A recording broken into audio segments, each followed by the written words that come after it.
So let's say you found the skeleton. How would you tell it's a dinosaur? You personally, how would you decide? Well, interesting question. I don't know. I'd have to do some research on that.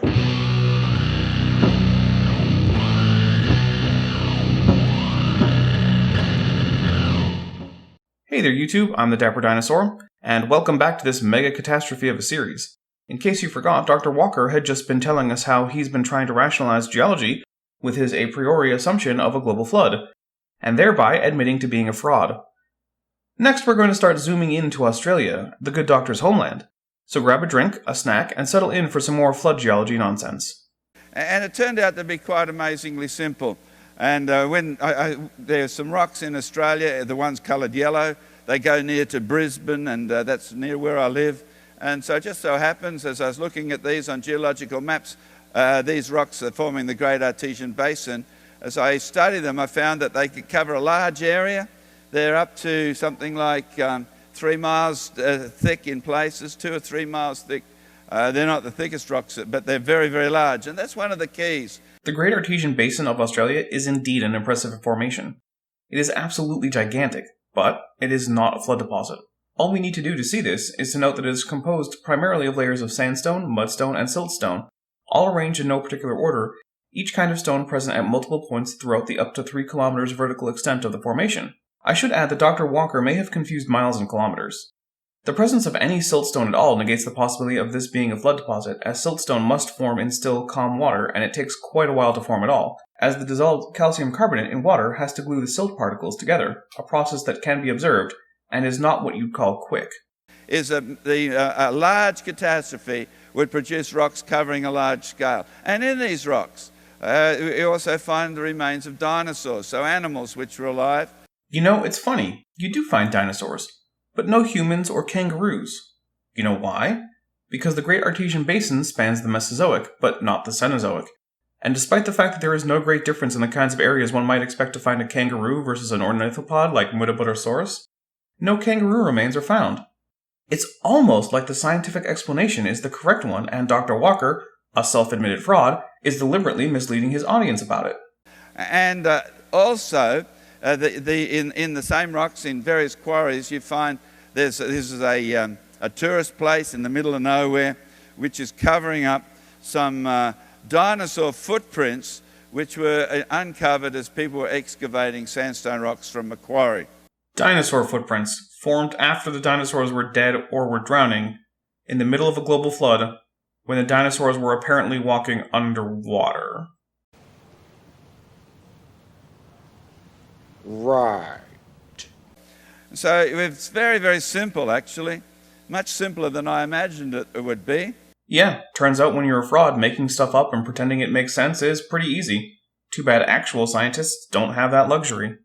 So when we're looking at these sediments that cover a large part of Australia, we can say, okay, they're very large scale, cover a large area.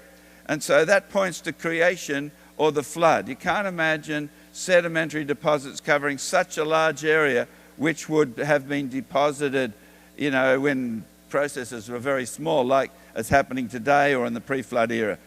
You're wrong. You're so wrong. Wrong, wrong, wrong, wrong. Wrong, wrong, wrong, wrong. You're wrong. You're wrong. You're wrong. It took over 140 million years to form the Great Artesian Basin, and during that time the sediments that make it up were being washed into areas that were usually at or below then sea level. In fact, the region in question remains mostly low elevation to this day. And which way does water flow? Yup, downhill. So all it takes for this to form over a long time is for water to continue to follow the law of gravity. Now I know young Earth creationists are at about the same level of plausibility as flat Earth, but most young Earth creationists don't deny gravity like flat Earthers do. And because they contain fossils, then it would not be the creation event, because there was no death and bloodshed during creation. They must be the flood event. Fossils from animals that never existed would be no more dishonest of God than things like erosion marks and evident sedimentation from the rocks you consider creation rocks. If God is going to lie about the physical history of the rocks, there's no reason to think he wouldn't also lie about the life history of said rocks.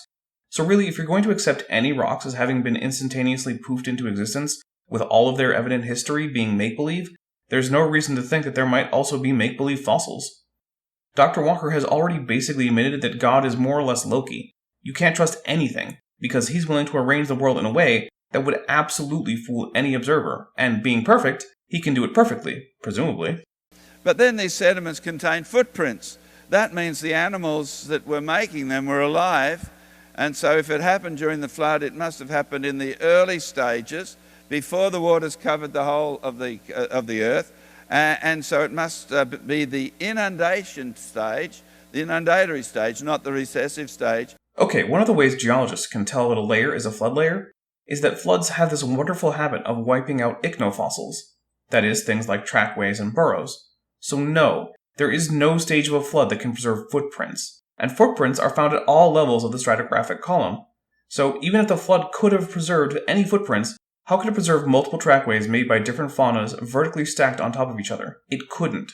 Just remember the last time you were at the beach and walking on the sand where the waves were breaking. Each wave removes most of the definition of the footprint, and that's just a regular old gentle wave. Imagine a surging global flood. So you can actually draw a line on this little column here, indicating where these deposits, these yellow ones, can be found. And there's, on the creation.com website, you can go there and you can find biblical model, and you can actually download free charts of this thing. So I indicated last night on the geologic time scale, the one that I put up, of course the dates you get rid of, and this period is as the waters were rising. So wait, even though it doesn't make sense, we're supposed to just think that fossil trackways mean rising waters, and that receding waters won't have trackways. We've also just been shown a chart where rising waters are from the Paleozoic and Mesozoic. So that means that Cenozoic rocks must be from receding waters or post-flood waters, and therefore we shouldn't find any Cenozoic trackways. Too bad the famous Laetoli hominin tracks are from the Cenozoic. Also, the lower Eocene Chuckanut Formation preserves bird, turtle, crocodilian, and mammal tracks in northwest Washington state. So I guess that's a failed prediction for this flood model.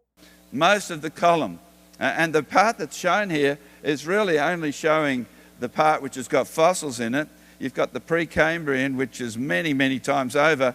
It extends perhaps 10 times down below there. Wait, so how much of the Precambrian is flood rock? Why aren't there fossils in it? It's not like there's no life in the types of environments that would be first hit by the flood. Dr. Walker really is just making stuff up as he goes, it seems. And so mostly as the waters were rising.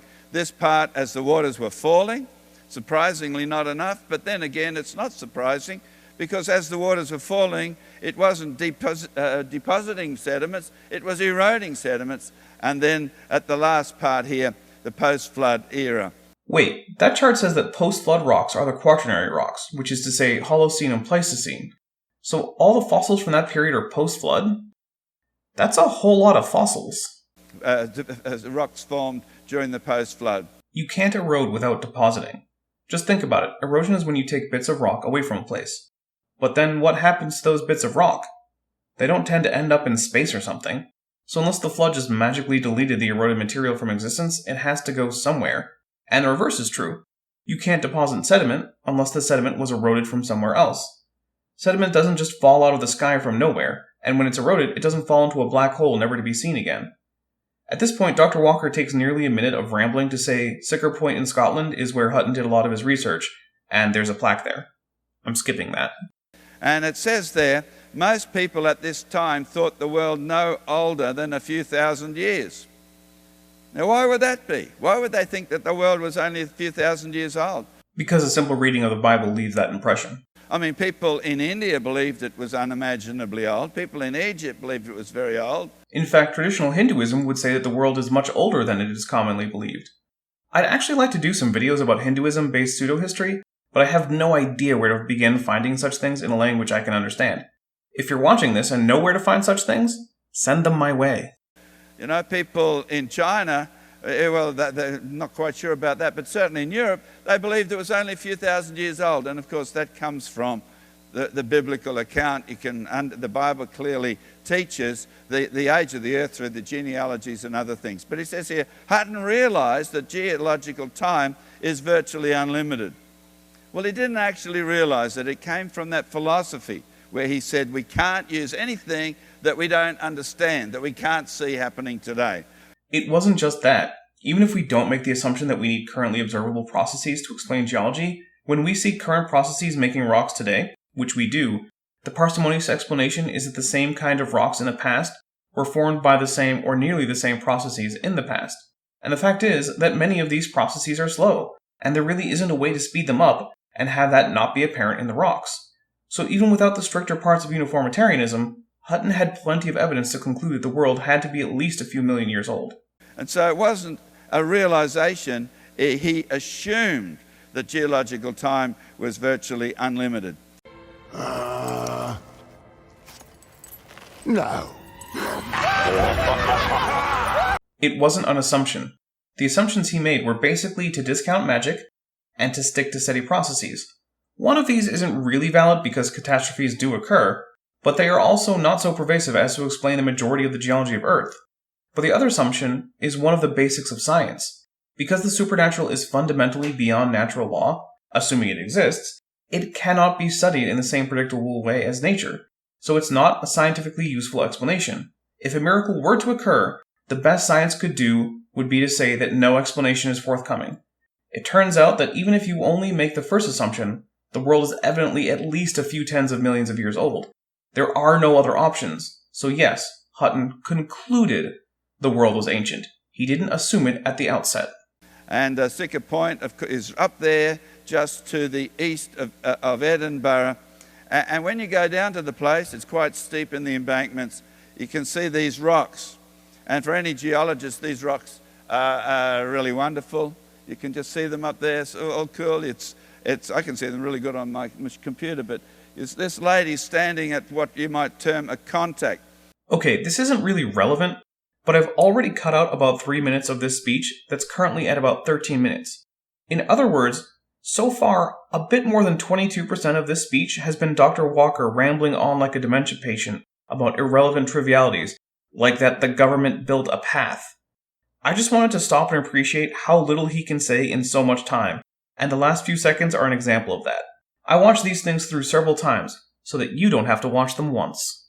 Something that what's around her around her body, you can see that they're slightly reddish colour.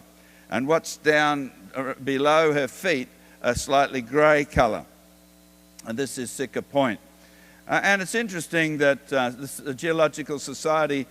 So there really wasn't a point to telling us about that woman and the rocks. He just wanted to show a picture. Sure, whatever. And it's interesting that the Geological Society of America, in their in-house magazine for geologists, features creation geology or flood geology, features Noah's flood. It actually is a picture on the cover of the ark, which is about the right size. It's the right dimensions. And it's written by a guy called David Montgomery, and he wrote a book about this. And it says, when geologists unequivocally dismiss the idea of a global flood and recognize Earth's antiquity, so the geologists dismissed the idea of Noah's flood and recognized Earth's antiquity. I'm not sure what the point is of showing this cover of GSA Today, Volume 22, Issue 11, which was the November 2012 issue. But let's just read the abstract for the cover article, shall we? Quote, for centuries, natural philosophers, their scientific successors, and theologians alike sought to explain the physical and natural world. The now common cultural narrative of perpetual conflict between science and religion simplifies the arguments and struggles of the past and overlooks cross-pollination between those who embraced faith and reason as the keys to understanding Earth history. When geologists unequivocally dismissed the idea of a global flood and recognized Earth's antiquity, many conservative theologians acknowledged that there was more to the past than literally spelled out in Genesis, the opening chapter of the Bible. But some Christians, those we now call creationists, rejected this perspective and chose to see geology as a threat to their faith. In doing so, they abandoned faith in reason and cast off a long-standing theological tradition that rocks don't lie. End quote.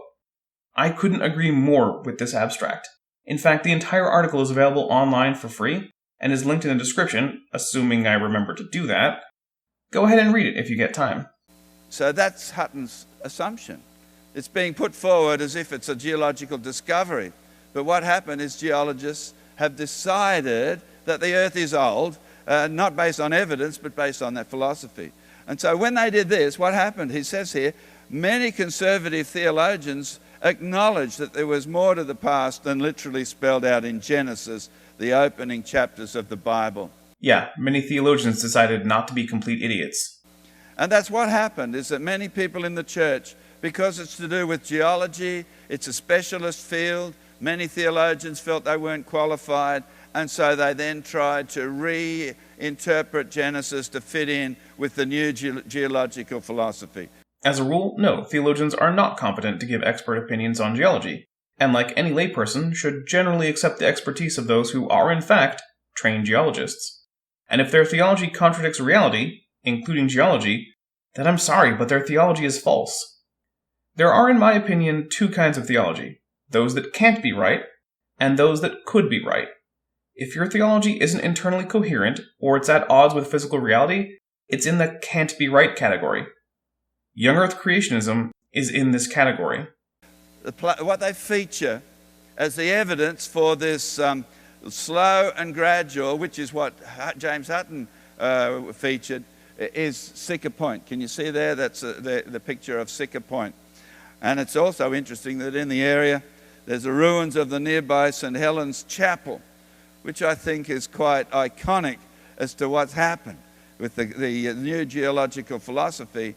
Ah yes, it's ironic not because Vikings like to pillage churches. Nope, it's because at some point in the future a guy would say the earth is old, and that's why Vikings almost certainly destroyed some church in Scotland. But more seriously, Christianity is not in some serious decline worldwide. It is declining in some places and growing in leaps and bounds in others, like it almost always has done. I bet you didn't know it, but in the 8th century there were thriving Christian communities in China. They left no Christian groups with any continuity to them surviving today. Accepting science isn't going to kill Christianity, but believing things that are on the same level as flat Earth might kill at least Dr. Walker's brand of Christianity, which is already fringe. But I think this is where I will leave off for now. If you liked this video, don't forget to hit the like button and tell me what you liked in the comments. If you hated it, hit dislike and let me know what you didn't like. If you're not already subscribed, please hit the subscribe button and the bell icon so that you're always notified when there's new Dapper Dino content. I'm the Dapper Dinosaur. Thanks for watching, but before you go, I'd like to thank my patrons, especially my $20 and above patrons: Van Tovend, Ian Chen, Speed of Sound, Chris Love, Henry Hutanen, and Bob Knob. My patrons help me keep this channel going because, as you may know, YouTube is a very volatile platform. If you'd like to help out, my patron tiers start at only $1 a month, and it automatically gets you access to the exclusive patron-only Discord server, as well as early access to my videos and voting for what next topic should be. For example, my patrons tend to be the ones who decide which episodes of Things That Aren't Dinosaurs I'm going to do, as well as sometimes who I'm going to cover next in the next debunking series. If you feel like a monthly donation isn't right for you, but you'd still like to support the channel, remember, every like and share and comment helps the channel. But if you'd like to help in a more material way, I do have a wishlist for Amazon.com and a Teespring store. Links in the description. Thanks for watching. So you found the skeleton. How would you tell people that? You personally, how would you decide? Well, interesting question. I don't know. I'd have to do some research on this.